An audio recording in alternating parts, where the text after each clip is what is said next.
అందరికీ నమస్కారం. ఒక చిన్న కథ. కథ పేరు నిజమైన సంపద. ఒక చిన్న గ్రామంలో రమేష్ అనే రైతు ఉండేవాడు. అతడు కష్టపడి పనిచేస్తూ పేదరికంలో జీవించేవాడు. కానీ అతని మనసు ఎప్పుడు కూడా సంతోషంగానే ఉండేది. అయితే ఒకరోజు గ్రామానికి ఒక వ్యాపారి వచ్చాడు. అతని దగ్గర బంగారం, వెండి, విలువైన వస్తువులు చాలా ఉన్నాయి. అతడు రమేష్ను చూసి ఇలా అడిగాడు, నీ దగ్గర ఏమి ఉంది?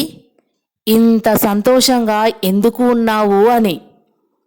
అందుకు రమేష్ నవ్వుతూ ఇలా చెప్పాడు, నా దగ్గర బంగారము లేదు, వెండి లేదు, వజ్రాలు అంతకన్నా లేవు. కానీ బంగారం కన్నా, వెండి కన్నా, వజ్రాల కన్నా విలువైనవి మాత్రం నా దగ్గర ఉన్నాయి.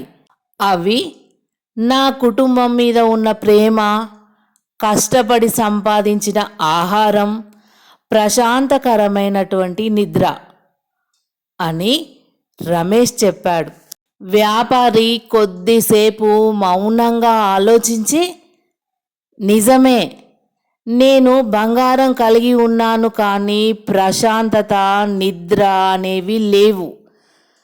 నీ దగ్గరున్నది నిజమైన సంపద అని అన్నాడు ఆ వ్యాపారి. కథ ఇంతే ఫ్రెండ్స్.